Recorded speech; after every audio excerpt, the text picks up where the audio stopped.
إن الحمد لله نحمده ونستعينه ونستغفره ونعوذ بالله من شرور أنفسنا وسيئات أعمالنا من يهده الله فلا مضل له ومن يضلله فلا هادي له وأشهد أن لا إله إلا الله وحده لا شريك له وأشهد أن محمدًا عبده ورسوله أرسله بالحق بشيرا ونذيرا أما بعد فإن خير الحديث كتاب الله وخير الهدي هدي محمد صلى الله عليه وسلم وشر الأمور محدثاتها وكل محدثة بدعة وكل بدعة ضلالة وكل ضلالة في النار.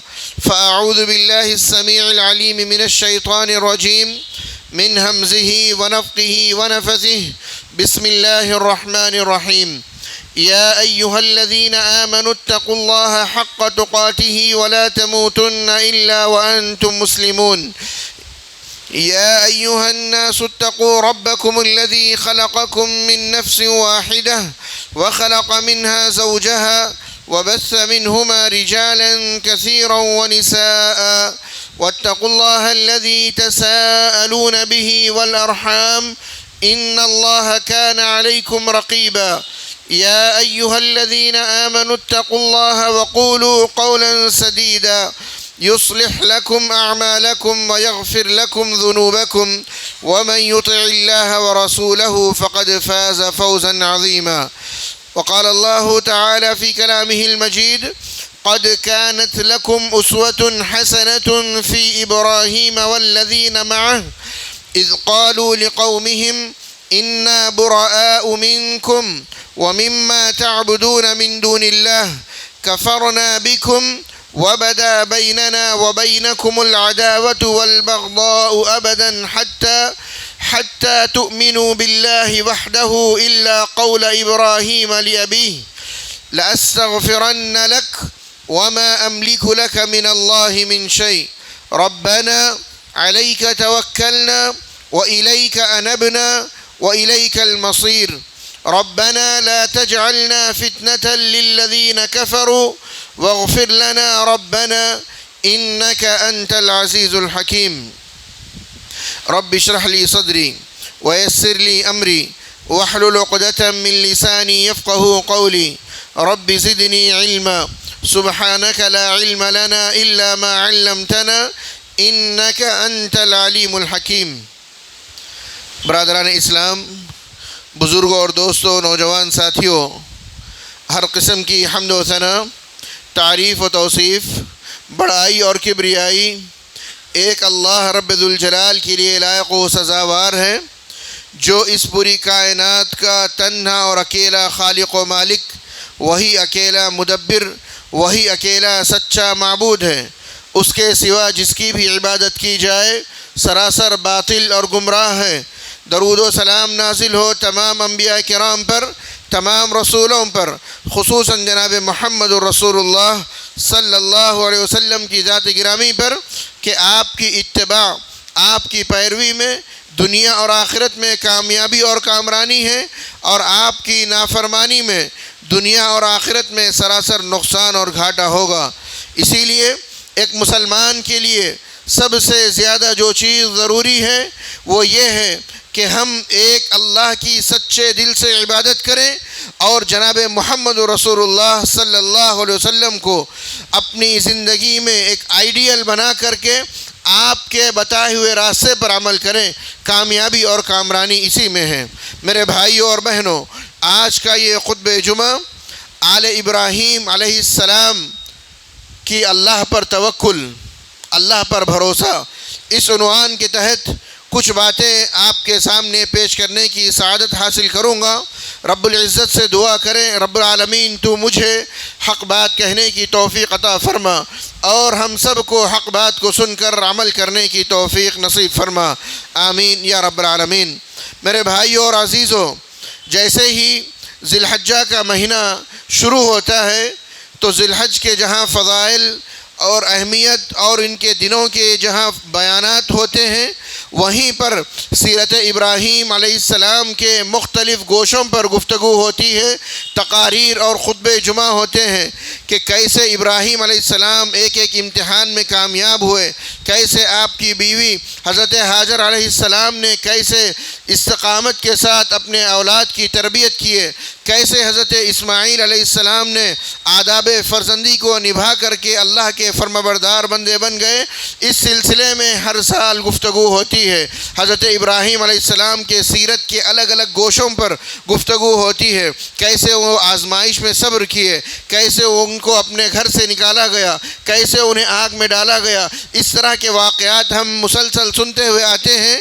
انہی کی زندگی کا ایک اہم ترین پہلو یہ ہے کہ حضرت ابراہیم علیہ السلام اور آپ کے گھر والے مکمل طور پر ہر حال میں ایک اللہ پر توکل، ایک اللہ پر بھروسہ رکھنے والے تھے۔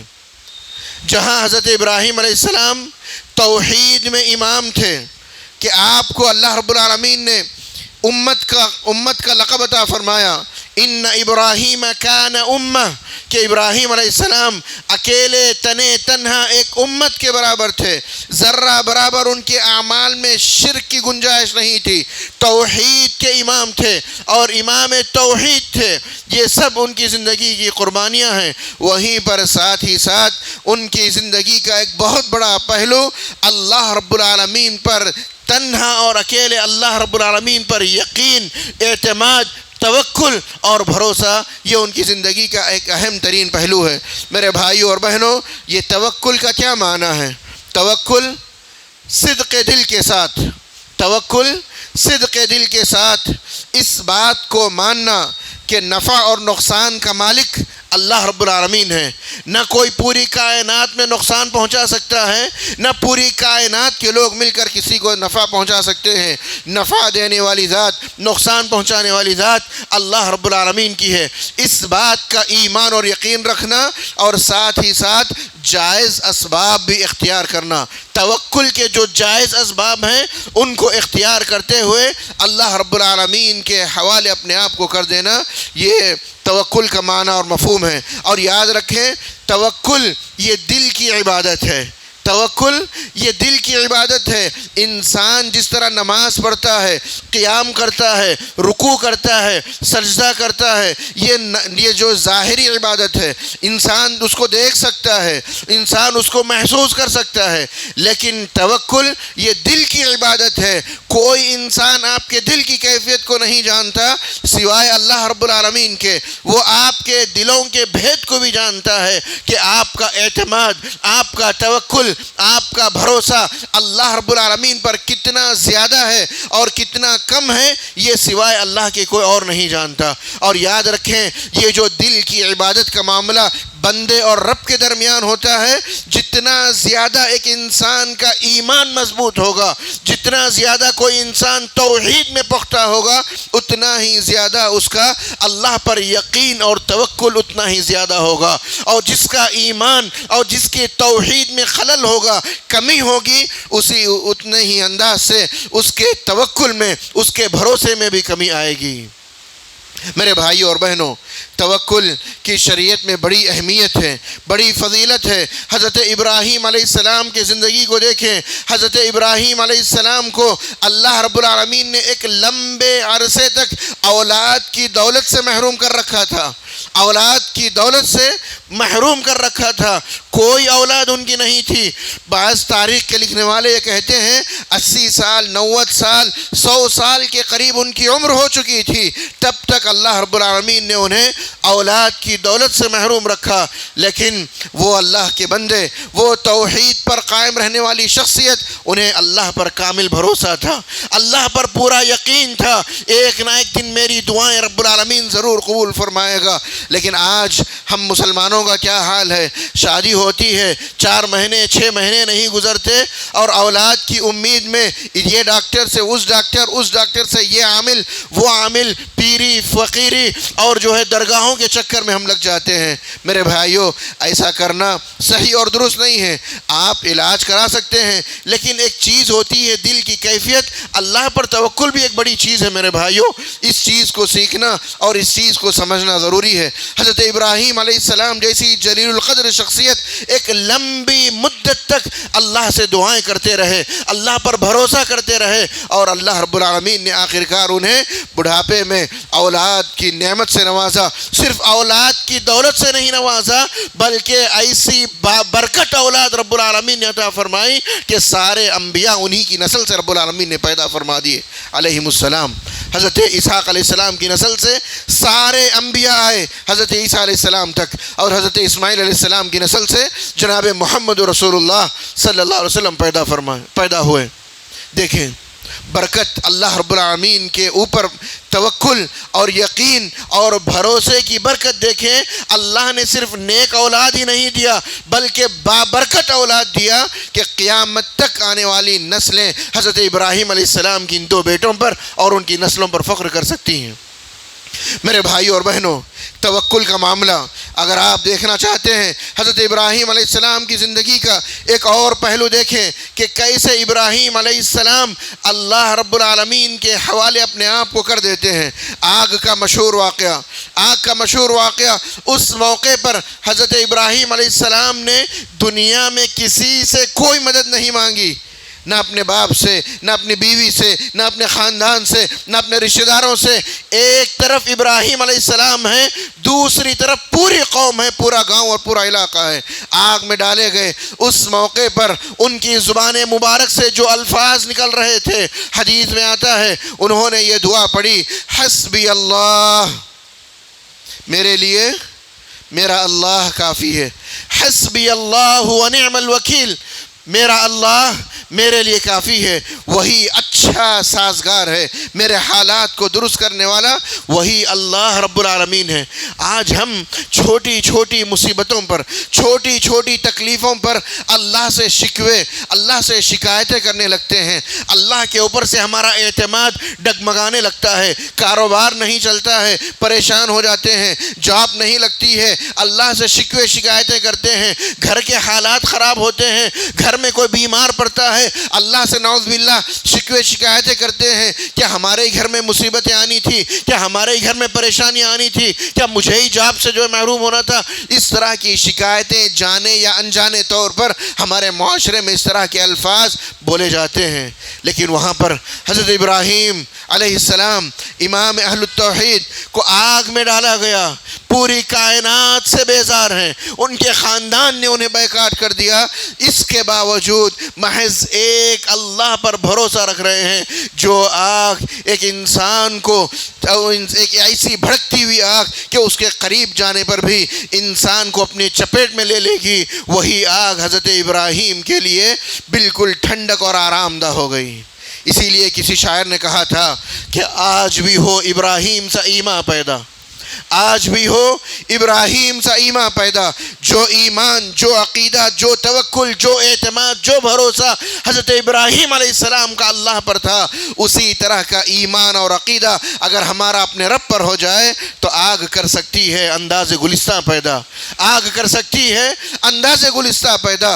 دنیا کی آزمائشوں سے گھبرانا، دنیا کی آزمائشوں سے پریشان ہونا، یہ حضرت ابراہیم علیہ السلام نے جانا ہی نہیں، بلکہ ہر قدم پر اللہ سے راضی رہے، اور اللہ رب العالمین نے بھی ان کے ایک ایک امتحان کو کامیابی سے سرفراز فرمایا۔ آگ کر سکتی ہے انداز گلستہ پیدا، بس شرط یہ ہے کہ ہم اللہ رب العالمین کی توحید اور ایمان میں جتنا ہم مضبوط رہیں گے اتنا ہی زیادہ توکل کی دولت رب العالمین ہمیں عطا فرمائے گا، اور جتنا زیادہ ہم توحید اور ایمان میں کمزور رہیں گے اتنا ہی زیادہ ہمارے توکل میں خلل آئے گا، اور ہم زمانے سے شکایتیں کریں گے، لوگوں سے شکوے شکایتیں ہوں گی، اللہ سے شکوے شکایتیں ہم کرتے رہیں گے۔ یہ صرف حضرت ابراہیم ہی نہیں میرے بھائیوں، حضرت حاجر علیہ السلام کا بھی ایمان اور اللہ پر توکل دیکھیں۔ اللہ کے حکم سے حضرت حاجر علیہ السلام کو اور ان کے فرزند ارجمند حضرت اسماعیل علیہ السلام کو بالکل صحرا میں، جہاں نہ انسان ہے، جہاں نہ کوئی جاندار ہے، جہاں نہ کوئی پرندہ بھی جہاں پر نہیں مارتا، جب وہاں پر چھوڑ کر کے واپس آ رہے تھے، حضرت حاجر علیہ السلام نے بار بار ان سے سوال کیا کہ آپ ہمیں یہاں کیوں چھوڑ کر کے جا رہے ہو؟ آپ ہمیں اس بیابان میں جہاں صرف ریت ہی ریت ہے، جہاں صرف پہاڑ ہی پہاڑ ہے، جہاں انسان نہیں، جہاں کوئی جاندار نہیں، جہاں کوئی حیوان نہیں، جہاں کوئی پرندہ نہیں، ایسے مقام پر آپ ہمیں چھوڑ کر کے جا رہے ہیں۔ آپ ہمیں کیوں یہاں پر چھوڑ کر کے جا رہے ہیں؟ حضرت ابراہیم علیہ السلام خاموشی کے ساتھ پیٹ پلٹ کر کے جو ہے واپس جا رہے ہیں۔ بار بار حضرت ہاجر نے پوچھا کہ آپ ہمیں یہاں کیوں چھوڑ کر کے جا رہے ہیں؟ حضرت ابراہیم علیہ السلام خاموش ہیں۔ حضرت ابراہیم علیہ السلام خاموش ہیں۔ پھر حضرت ہاجر نے پھر پوچھا، اے میرے سرتاج، اے میرے شوہر نامدار، آپ ہمیں یہاں کس کے بھروسے پر چھوڑ کر کے جا رہے ہیں؟ یہاں نہ کھانے کی چیز ہے، یہاں نہ کوئی پینے کی کوئی چیز ہے، آپ ہمیں یہاں کس کے بھروسے پر چھوڑ کر کے جا رہے ہیں؟ حضرت ابراہیم علیہ السلام خاموش ہیں۔ پھر حضرت ہاجر علیہ السلام سوال کرنے کا انداز بدل دیتی ہے، اللہ امرک ھذا، اللہ امرک ھذا، کیا اللہ نے آپ کو حکم دیا یہاں ہمیں چھوڑنے کا؟ حضرت ابراہیم فرماتے ہیں ہاں مجھے اللہ نے حکم دیا کہ تم دونوں کو یہاں میں چھوڑ کر کے جاؤں۔ حضرت ہاجر کا ایمان اور یقین اللہ پر دیکھیں، وہ بندی اللہ کی بندی، وہ فرماتی ہیں اذن اللہ لا یضیعنا۔ یہ ایمان، یہ یقین، یہ اعتماد آج کے مسلمان میں پیدا کرنے کی ضرورت ہے۔ حضرت ہاجر علیہ السلام نے کہا تب اللہ ہمیں ضائع اور برباد نہیں کرے گا، تب اللہ ہمیں ضائع اور برباد نہیں کرے گا۔ اللہ ہمارے لیے کافی ہے، اللہ ہماری حفاظت فرمائے گا، اللہ ہمیں نقصان سے بچائے گا، اللہ ہماری روزی روٹی کا انتظام فرمائے گا، اللہ ہمیں ہر تکلیف سے بچائے گا۔ یہ مطلب تھا ان کے اس جملے کا۔ ایک جملے میں انہوں نے پوری توحید کو بیان فرما دیا، کہا اذن اللہ لا یضیعنا، تب جاؤ، ہم اللہ کے بھروسے پر یہاں رہتے ہیں، اللہ ہمیں ضائع اور برباد نہیں کرے گا۔ یہ اللہ پر ایمان، یہ اللہ پر اعتماد، اللہ پر توکل کی یہ شان دیکھیے کہ کیسے انہوں نے قیامت تک آنے والے لوگوں کے لیے نمونہ چھوڑا کہ کیسے اللہ کی فرمانبرداری میں اپنے شوہر کو بھی جو ہے قربان کرنا پڑے تو قربانی دینی ہوگی، اور ان کے اس عمل کو، ان کے جذبے کو رب العالمین نے قیامت تک آنے والے لوگوں کے لیے اسوہ اور نمونہ بنا دیا۔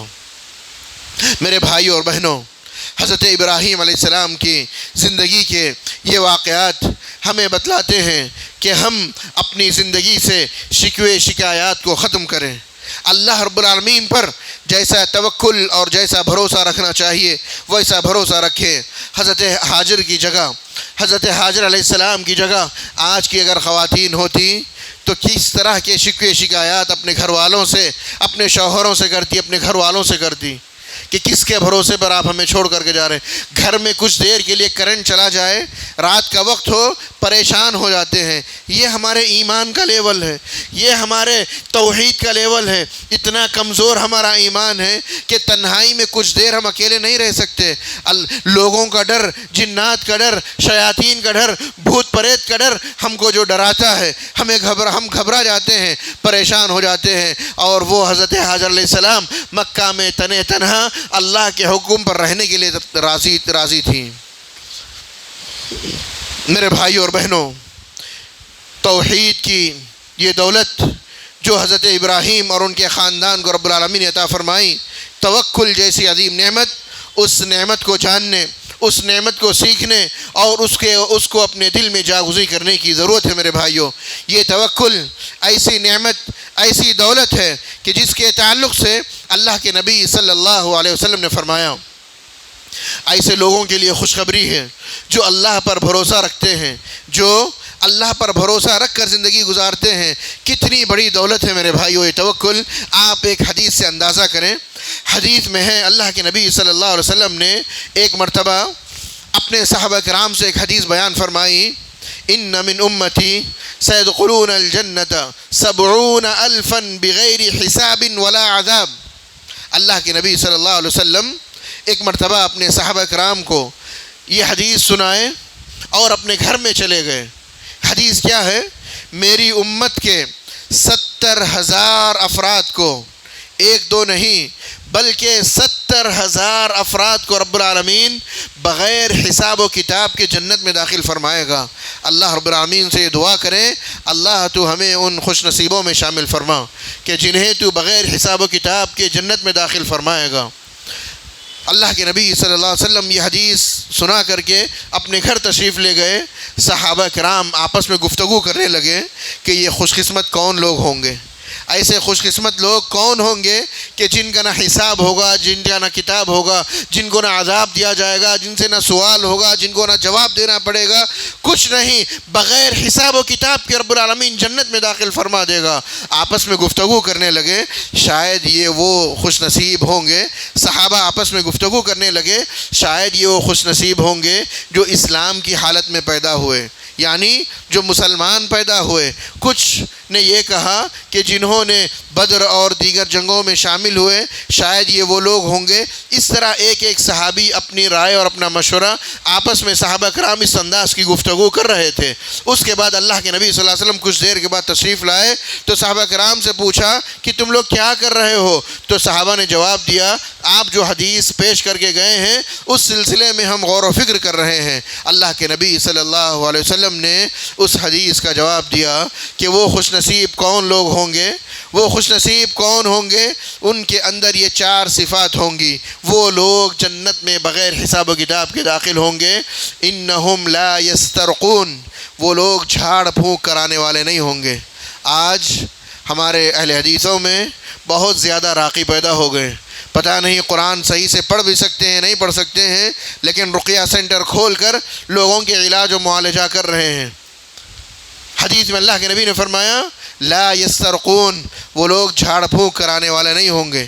ضرورت پڑ رہی ہے، وہ شیطان کے اثرات ہیں، جنات کے اثرات ہیں، نظر لگ گئی ہے، وہ خود اپنے آپ پہ دم کرتے ہوں گے، دوسروں سے جو ہے دم کرانے والے نہیں ہوں گے۔ فرمایا ولا یتطیرون، اور فرمایا کہ وہ بدشگونی لینے والے نہیں ہوں گے کہ گھر پر الو آ کر کے بیٹھ جائے تو یہ خیال آ جائے ذہن میں کہ یہ جو ہے منحوس ہمارے گھر کی چھت پر کیوں بیٹھ گیا، ہو سکتا ہے کوئی مصیبت آنے والی ہو۔ کوئی بلی راستے سے گزر جائے تو یہ خیال کرے کہ آج کا تو میرا دن جو بیکار ہو جائے گا، میرا دن ضائع ہو جائے گا۔ چہارشنبے کے دن کو منحوس سمجھا جاتا ہے، سفر کے مہینے کو منحوس سمجھا جاتا ہے، نہ اس میں شادی کی جاتی ہے، نہ کاروبار کیا جاتا ہے، نہ کوئی اچھے کام کرنے کی کوششیں کی جاتی ہیں۔ اس طرح کی بدشگونی اللہ کے نبی نے فرمایا کہ وہ بدشگونی لینے والے نہیں ہوں گے۔ ولا یکتؤون،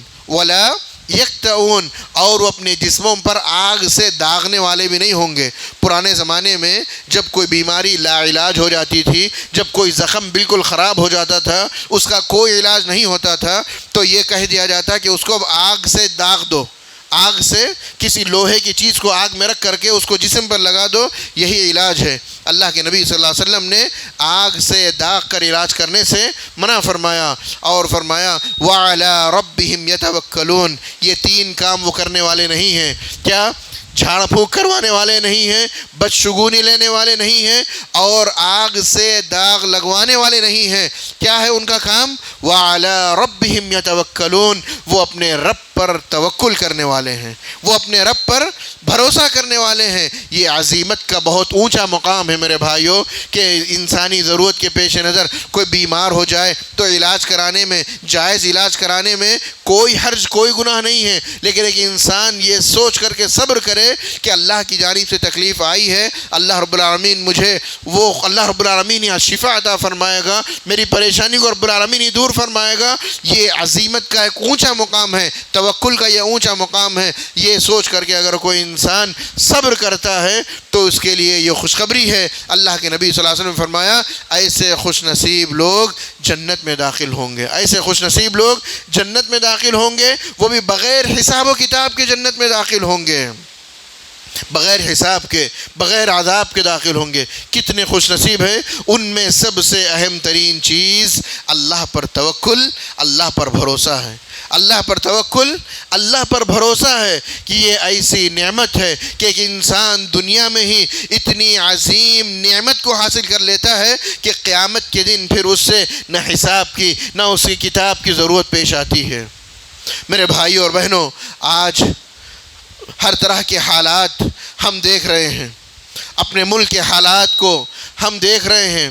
ایسے حالات میں ہمارے لیے ضرورت اس بات کی ہے کہ ہم حضرت ابراہیم علیہ السلام کی زندگی سے توکل کا یہ درس لیں، مخلوقات سے نہ ڈریں۔ لوگ آپ کو ڈرانے کے در پہ ہوں گے، دھمکائیں گے، الگ الگ انداز سے آپ کو دھمکانے کی کوششیں کی جائے گی، الگ الگ انداز سے آپ کو ڈرانے کی کوششیں کی جائے گی، ویڈیوز کو وائرل کیا جائے گا، سوشل میڈیا کو جو ہے زہریلے میسیجوں سے جو بھر دیا جائے گا۔ لیکن یاد رکھیں، ہم کو خوف میں مبتلا کرنا چاہتی ہے یہ چیزیں، لیکن یاد رکھیں نہ ہم کو خوف میں مبتلا ہونا ہے، نہ ہم کو ڈر میں مبتلا ہونا ہے، بلکہ ہر طرح کے حالات کے مقابلے کے لیے اللہ پر توکل، اللہ پر بھروسہ، اللہ پر یقین اور اللہ پر اعتماد رکھتے ہوئے اللہ نے ہمیں جو حکم دیا ہے اس حکم کو انجام دیتے ہوئے آگے بڑھتے ہوئے اپنی زندگی کو گزارنا ہے۔ وہ حکم کیا ہے؟ وہ حکم یہ ہے کہ اللہ نے جو کتاب محمد صلی اللہ علیہ وسلم پر نازل فرمائی، جو دین اللہ کے نبی صلی اللہ علیہ وسلم پر نازل کیا گیا، اس دین کو لوگوں تک پہنچاتے ہوئے ہمیں اپنی زندگی کو فنا کرنا ہے۔ اس زندگی میں اگر تکلیف آئیں، مصیبتیں آئیں، پریشانیاں آئیں، حضرت ابراہیم علیہ السلام کی زندگی کے واقعات سے عبرت اور نصیحت حاصل کرتے ہوئے اپنی زندگی کو آگے بڑھاتے ہوئے جانا ہے۔ یہ چند روزہ زندگی ہے، انسان کو ایک نہ ایک دن موت آ جائے گی، لیکن جو انسان اللہ پر توکل، اللہ پر بھروسہ کرتے ہوئے اور دین کی باتوں کو لوگوں تک پہنچاتے ہوئے اگر یہ اس دنیا سے جائے گا تو یہ خوش نصیبی کی موت ہوگی، یہ خوش قسمتی کی موت ہوگی کہ اللہ رب العالمین ایسی موت تو ہمیں نصیب فرمائے کہ ہم تیری راہ میں لوگوں کو دعوت حق پہنچانے والے بن کر زندگی گزارنے والے ہوں۔ حضرت ابراہیم علیہ السلام نے اپنی قوم کے ساتھ یہی کیا تھا۔ وہ قوم کے ڈر سے انہوں نے توحید کی دعوت کو روکے نہیں تھے، توحید کی دعوت سے رکے نہیں تھے، بلکہ قدم قدم پر جہاں جیسی ضرورت رہی توحید کی دعوت کو لوگوں میں عام کرتے رہے۔ اب ان کی توحید کی دعوت کے درمیان جو مصیبتیں، جو تکلیفیں آئیں، ان پر صبر کرتے ہوئے، اللہ پر بھروسہ کرتے ہوئے اپنی زندگی کو گزار کر کے چلے گئے۔ آج کے اس خطبہ جمعہ کا یہی خلاصہ ہے میرے بھائیوں کہ ہمیں حضرت ابراہیم علیہ السلام کی زندگی سے یہ پیغام لینا ہے، یہ درس لینا ہے کہ جس طرح حضرت ابراہیم علیہ السلام نے زندگی کے ہر موڑ میں اللہ پر توکل، اللہ پر بھروسہ، اللہ پر یقین اور اعتماد کرتے ہوئے زندگی گزارے، اسی طرح کی زندگی ہمیں بھی گزارنا ہے۔ ہر طرح کی بے دینی سے، بد عقیدگی سے، بے ایمانی سے اور توحید کے بغیر زندگی گزارنے سے، ایمان کے بغیر زندگی گزارنے سے ایک مسلمان کو بچنا چاہیے۔ اللہ رب العالمین سے دعا فرمائے، اللہ رب العالمین تو ہمیں ایمان کی زندگی عطا فرما، توحید کی زندگی عطا فرما۔ جس طرح حضرت ابراہیم علیہ السلام نے قدم قدم پر محض اللہ رب العالمین پر بھروسہ کرتے ہوئے زندگی گزارے، اسی طرح کا بھروسہ رب العالمین، اسی طرح کا توکل ہمارے دلوں میں رب العالمین تو بھر دے۔ ہر طرح کے فتنے اور فساد سے، ہر طرح کے بے بھروسے سے رب العالمین تو ہمارے دلوں سے اس طرح کی چیزوں کو نکال دے۔ رب العالمین ہمارے ایمان کو، ہماری توحید کو رب العالمین پختگی عطا فرمائے، ہمارے ایمان کو، ہماری توحید کو رب العالمین پختگی عطا فرمائے۔ ہر قسم کے برے معاملات سے، ہر قسم کے فتنے سے رب العالمین ہماری حفاظت فرمائے۔ رب العالمین تو ہمیں توحید پر اور ایمان پر استقامت عطا فرمائے۔ رب العالمین تو ہم کو، ہماری اولاد کو، ان کی اولاد کو، ہماری نسلوں کو رب العالمین توحید پر ثابت قدمی عطا فرمائے۔ ہر قسم کے شرک سے، ہر قسم کے کفر سے رب العالمین ہماری اور ہماری نسلوں کی حفاظت فرمائے۔ رب العالمین الحاد سے، بے دینی سے، شرانگیزی سے، فتنے سے رب العالمین ہماری اور ہماری نسلوں کی رب العالمین حفاظت فرمائے۔ رب العالمین ہم میں جو بیمار ہیں انہیں شفائے کامل عاجلہ عطا فرمائے، جو پریشانیوں میں گھرے ہوئے ہیں اللہ تعالیٰ ان کی پریشانیوں سے نجات عطا فرمائے۔ رب العالمین جو قرض کے بوجھ تلے دبے ہوئے ہیں اللہ تعالیٰ ان کے لیے تو غیب سے انتظام فرما دے، اللہ تعالیٰ تو ان کے لیے غیب سے انتظام فرما دے۔ رب العالمین تو ہمارے والدین کی زندگی میں برکت عطا فرما، انہیں عافیت کی زندگی عطا فرما، انہیں صحت کی زندگی عطا فرما، اور جن کے والدین بھی باحیات ہیں اللہ تو انہیں عافیت کی زندگی عطا فرما، انہیں صحت کی زندگی عطا فرما۔ رب العالمین جن کے والدین کا انتقال ہو چکا اللہ تو ان کی بخشش فرما دے، اللہ تو ان کی بخشش فرما دے، ان کے درجات کو بلند فرما، ان کی نیکیوں کو قبول فرما، لغزشوں کو درگزر فرما، ان کی قبر کو نور سے بھر دے، ان کی قبر میں کشادگی عطا فرما، ان کی لغزشوں کو رب العالمین درگزر فرما دے۔ رب العالمین ہمارے لیے دنیا میں رہ کر آخرت کی فکر کرنے کی توفیق عطا فرما۔ رب العالمین قبر کی منزلوں کو ہمارے لیے آسان فرما دے، پل صراط کی منزلوں کو رب العالمین ہمارے لیے آسان فرما دے، حشر کی منزلوں کو، قیامت کی ہولناکیوں کو رب العالمین ہمارے لیے آسان فرما دے۔ رب العالمین دنیاوی ذلتوں سے، آخرت کی ذلتوں سے رب العالمین ہماری اور ہماری نسلوں کی حفاظت فرمائے،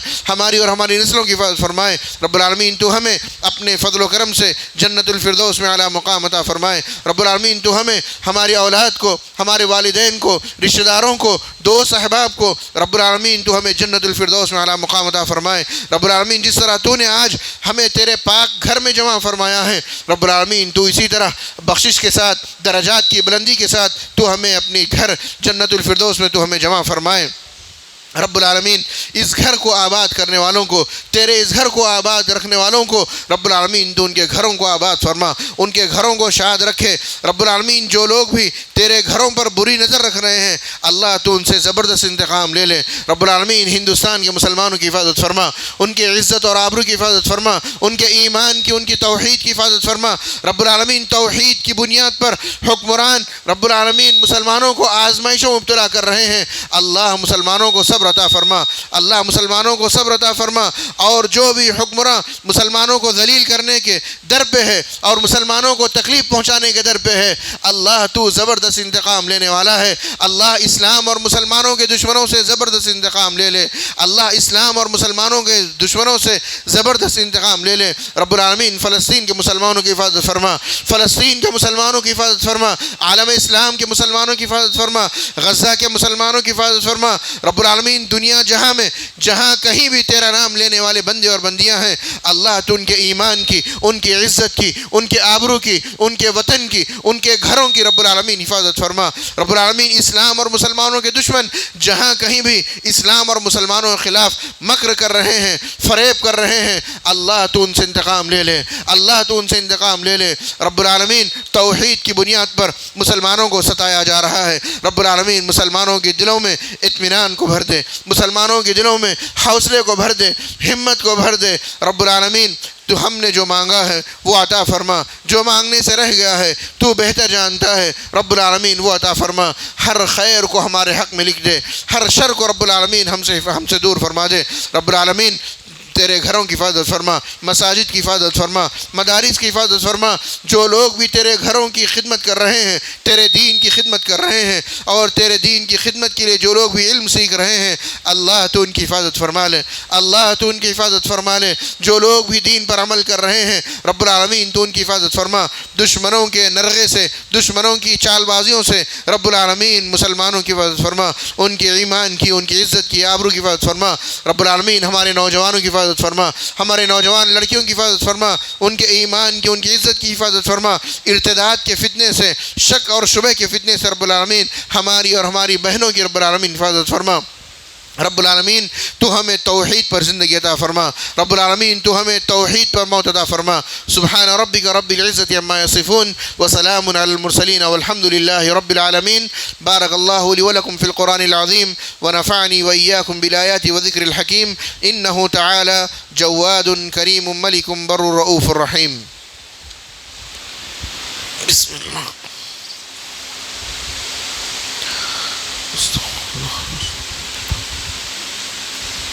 استغفر اللہ استغفر اللہ۔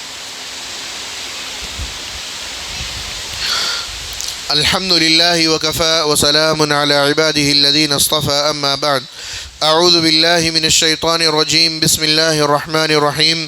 ان اللہ وملائکتہ یصلون علی النبی یا ایہا الذین آمنوا صلوا علیہ وسلموا تسلیما۔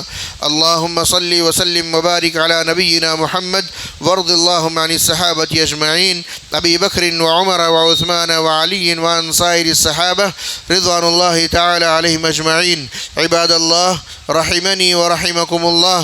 ان اللہ یأمر بالعدل والإحسان وإیتاء ذی القربى وینہى عن الفحشاء والمنکر والبغی یعظکم لعلکم تذکرون۔